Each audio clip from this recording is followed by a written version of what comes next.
Coming up, trade from native businesses could soon move internationally based on a new partnership. May is Mental Health Awareness Month. We hear about a recent summit held in Nevada. And we meet the author of a new book that explores Indigenous peoples' lack of access to the so-called American dream. I'm Aaliyah Chavez. Join us for those interviews plus headlines from the ICT Newscast. This program is made possible by the Corporation for Public Broadcasting, a private corporation funded by the American people. Arizona State University welcomes 3,500 Indigenous students from Arizona and across the nation. It serves one of the largest populations of Indigenous students among U.S. colleges and universities. We created a sense of place for tribal nations to create futures of their own making through community outreach and research, taught by world-class Indigenous faculty where they see a reflection of themselves and their experiences. Find community at ASU.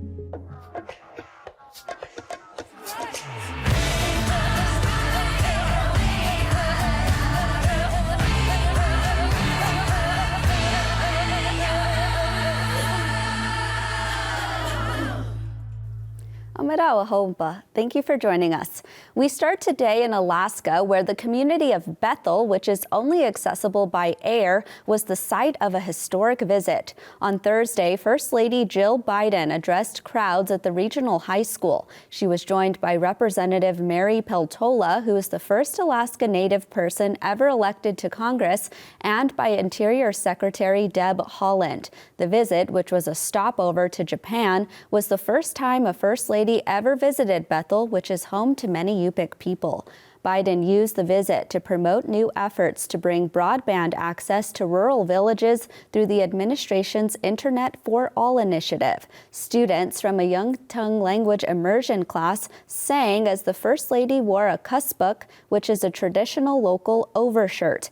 Peltola took to social media to say she looks forward to continuing the relationship with the White House to make sure Alaska's needs are, quote, front of mind. So far, 21 broadband projects have received more than $386 million in the state.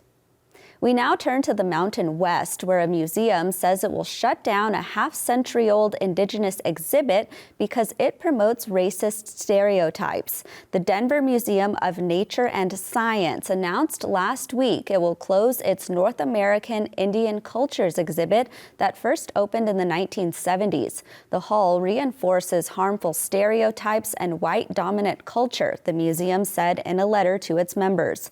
The move comes after community members voiced concerns. Donna Chishjon is a consultant with the museum and says the coming changes are long overdue and welcome.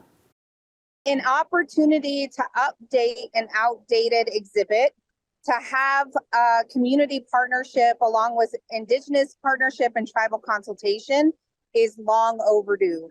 And I think that that is a welcome idea, and anything that moves us in a positive direction where Indigenous people get to share their own narrative and their own story is always a positive.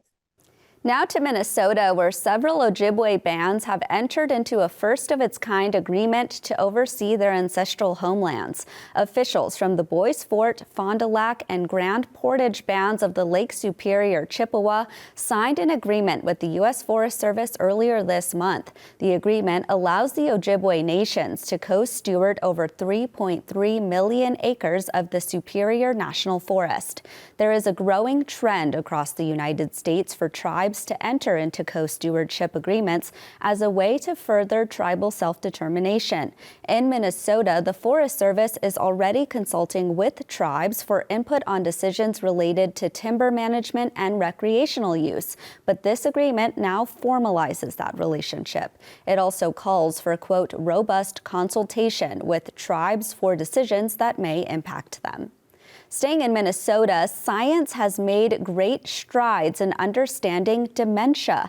But do the research findings apply equally to Native Americans? That's what one University of Minnesota assistant professor wanted to know, noting that a large dementia study included only 2 Native participants. William Manti from the university's medical school turned to the Bois Forte Ojibwe for help. 38 elders joined his study to test a promising dementia diagnostic blood test. Initial results suggest the new testing option may not deliver accurate results for Native Americans. Manti today is expanding his research in Bois Forte communities and in hopes to see more dialogue between academia and tribal communities on the matter.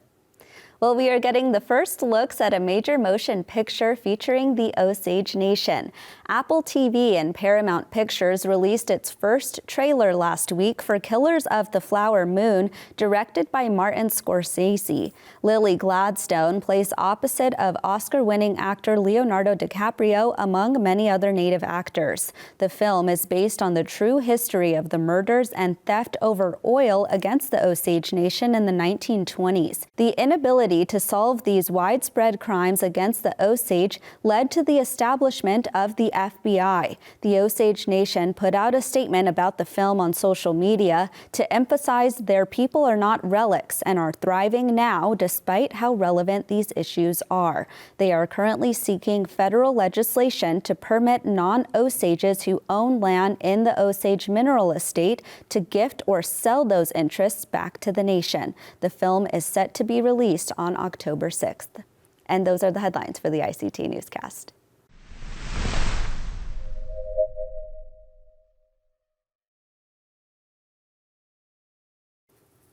The International Trade Administration, also known as the ITA, is located within the U.S. Commerce Department. It is the nation's premier resource for American companies who compete in the global marketplace. Earlier this month, ITA announced it is partnering with the National Center for American Indian Enterprise Development to promote trade across Native communities. Chris James is the CEO and president of the National Center and joins us now with all of the details. Chris, welcome. Thank you. Thank you for having me. What is the ultimate goal of this new strategic partnership with the ITA and the National Center? Well, the ultimate goal, of course, is to get more of our Indigenous businesses into international markets. So working with the ITA is key in doing that. To your knowledge, has a memorandum of agreement like this ever been in place before? Not to my knowledge, not with a Native organization and the undersecretary level of ITA, no. I'm really curious if you can give us an example of a tribal nation or a Native business that would be in a prime position to move its business internationally and could benefit from this partnership. So we are already working with a lot of our clients throughout the United States. We have about 200 plus businesses that we're working on exporting.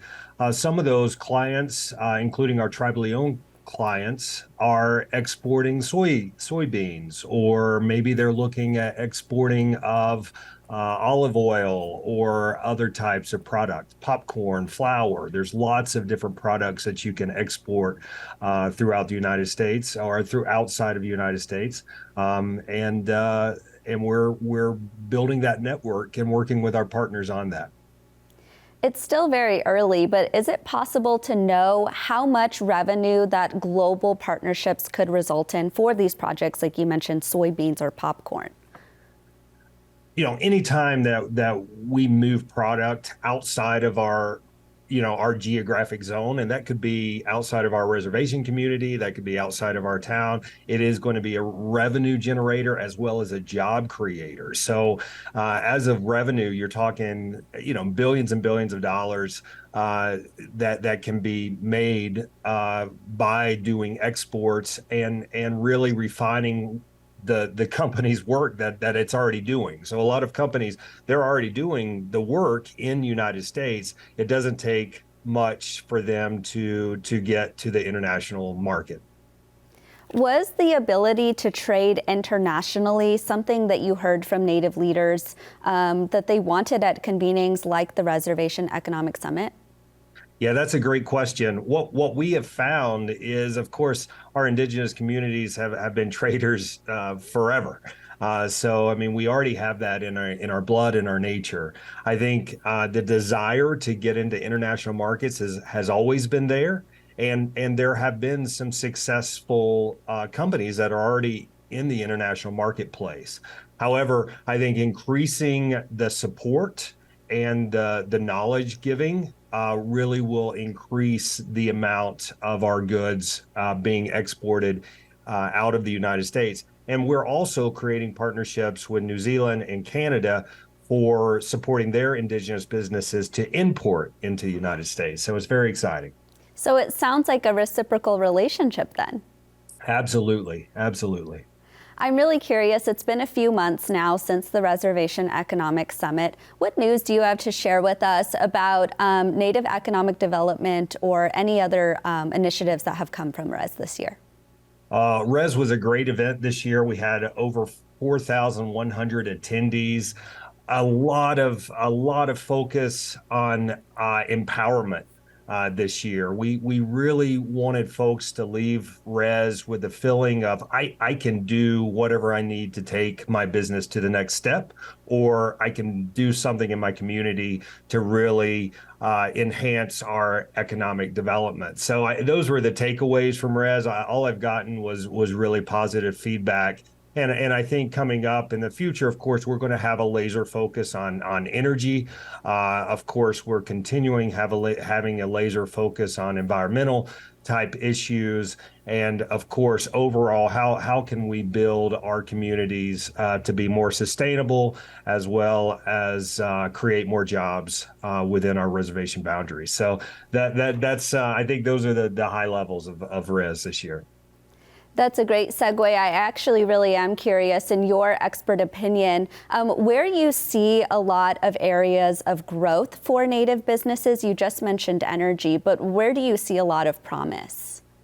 You know, there's a lot of activity going on in the manufacturing sector. A lot of our with the new some of the new bills that came out last year of really focusing on Made in America. So I think there's a lot of opportunity that a lot of our tribally owned companies are doing manufacturing already, so that they can go into the microchip business, or maybe they're looking at that. I've identified about 34, 35 companies that could actually take advantage of some of the act from the CHIPS Act.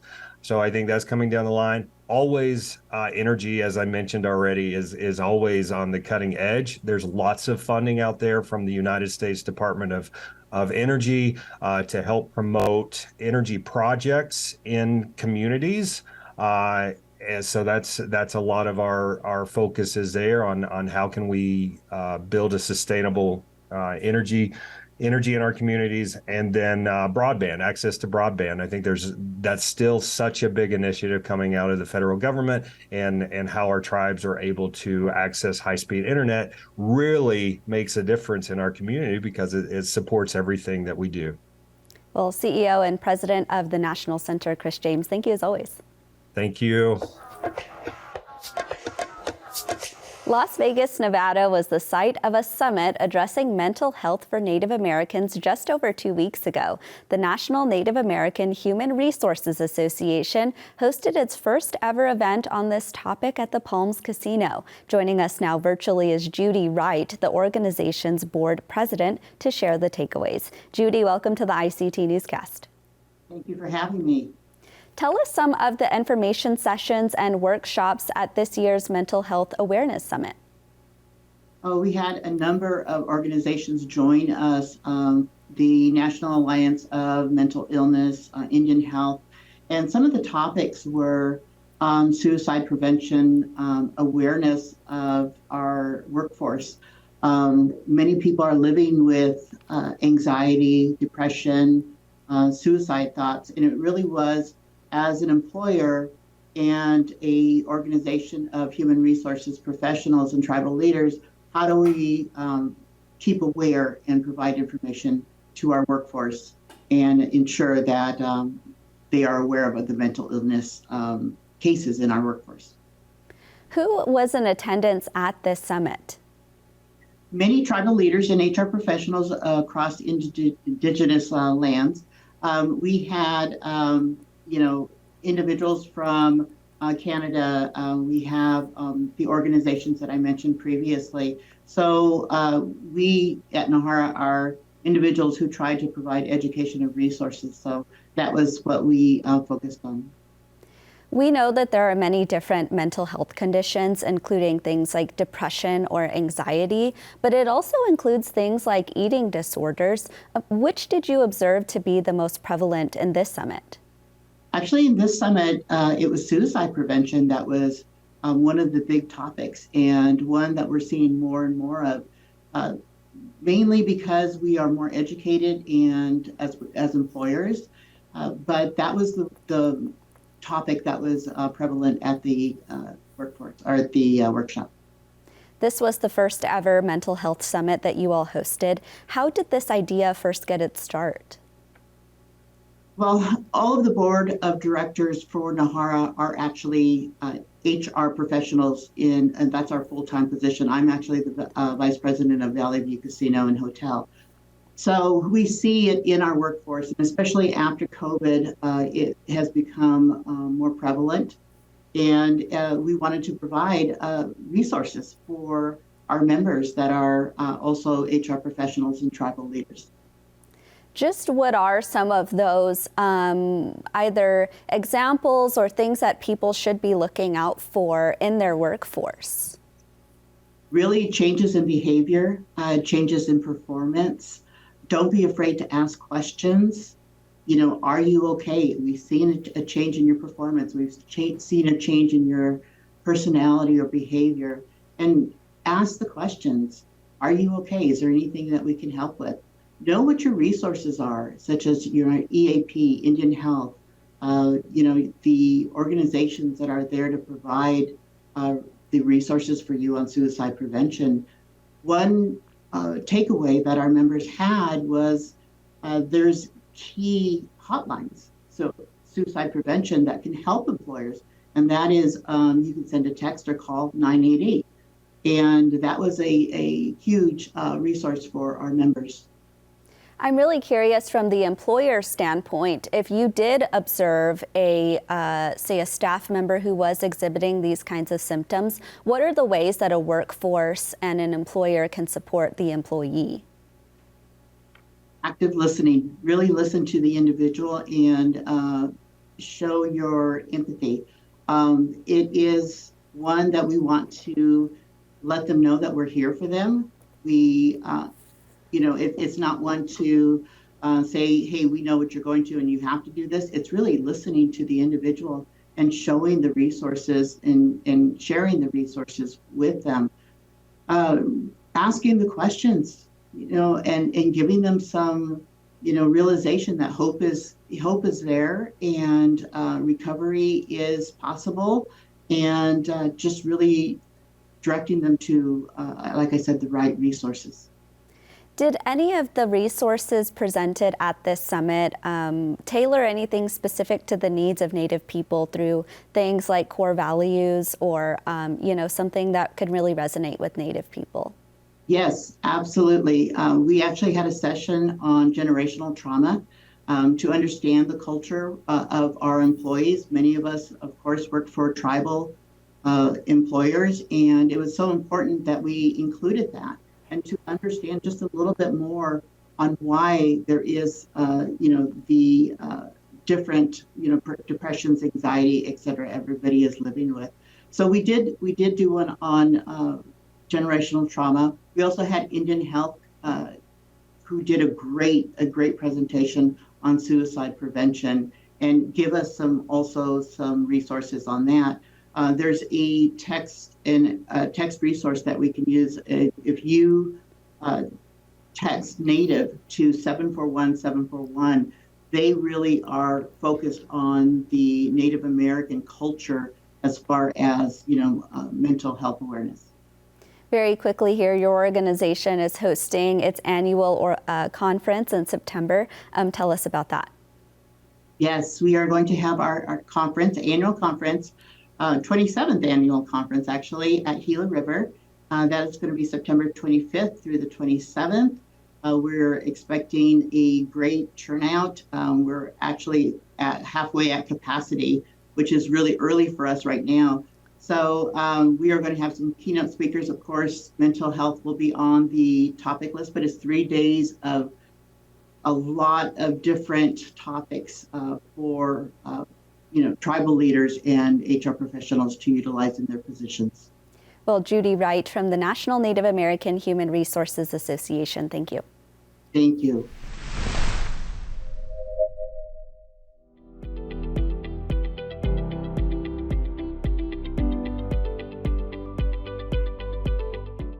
American Indians and the American Dream, Policies, Place, and Property in Minnesota is a new book written by Native author Keeler. She writes that nearly 7 out of 10 Native Americans live in urban areas, but the studies about those Native American experiences are lacking. Casey, who is also an assistant professor at the University of Wisconsin-Madison, is with us to share more about this publication. Hello, Casey. Good morning. How are you? I'm doing very well. We're excited that you're here. For our viewers who are hearing about your book for the first time, give us a high-level overview about what it's about. Right. So the book really thinks about federal Indian policy and the intersections with housing policy at 5 key time periods beginning in 1862 and moving up to present day, to think about the ways American Indian people have accessed housing and home ownership in particular. That's a very long time period, 1862 to now. Give us a high-level overview of some of the federal policies that have impacted Native people during that time. Right. So the book begins in 1862 and really thinks about the U.S. Dakota War as a federal Indian policy that sparked the dispossession of Native people in Minnesota in particular, which is the focal point of the book. So moving forward from 1862, the book also looks at the creation of the Federal Housing Administration in 1934 and how that interacts with the Indian Reorganization Act of the same year. It jumps forward again to look at the mid-20th century and the GI Bill and the relocation program. Then goes forward to the 1970s, late 1960s, 1970s to look at the creation of HUD and also the Little Earth housing complex in Minneapolis, and then up to the early 2000s with the housing boom and then the housing bubble and the creation of the American Indian Home Loan Guarantee Program. Just a few weeks ago, we had someone on the newscast who was saying that for Native Americans to buy a house, it's much harder than other people simply because there isn't the generational knowledge of actually how to buy a house. Historically, how did Native Americans access home ownership? Right. And I would add to that not only the generational knowledge, but the generational wealth. So what I have been able to find in my work is that a lot of American Indian people have really limited experiences with home ownership. And a lot of that has to do with the ways that land has been categorized over time, particularly on reservation, and the trust status of reservation land. And as Native people have moved away from reservations, having a lack of access to capital because of the lack of access to, for example, having a home on a reservation that would be used as collateral. So there's gaps in American Indian people's ability to access housing, not only through knowledge, but also this generational wealth. And a lot of it has to do with the land status on reservation in particular. How did you conduct the research for this book?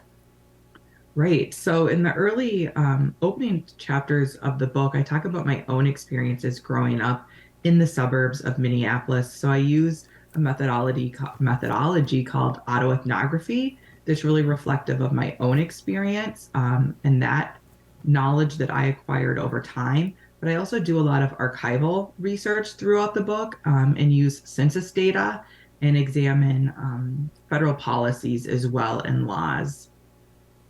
I'm really curious if you could maybe talk about the present day experiences of urban Native people who have, been on the receiving end of a lot of these federal policies.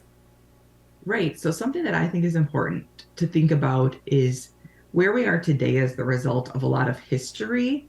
So a lot of the Native people that live in suburban areas today, unfortunately, have not been able to access specific programs like the American Indian Home Loan Guarantee Program simply because of the lack of knowledge or awareness that the program exists. So some people have benefited from that, but I would say by far the majority have not, again, because of the lack of knowledge. But rather, what I have seen today is that many Native people who live in the suburbs have done so because of their own initiative to take those initial steps to provide funding when they may not have the generational wealth or parents that can provide them with down payment support.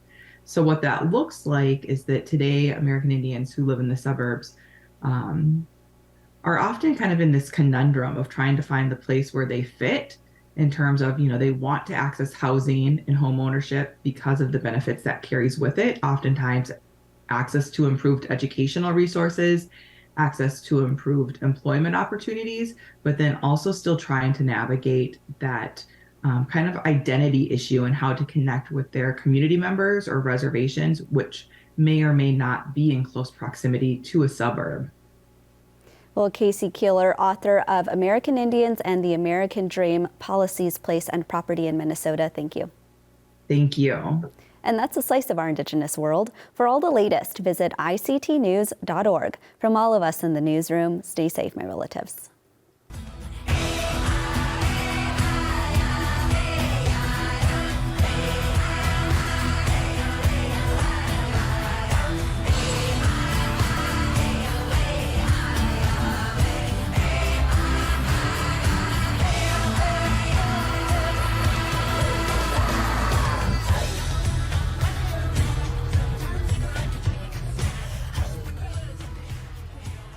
This program is made possible by the Corporation for Public Broadcasting, a private corporation funded by the American people.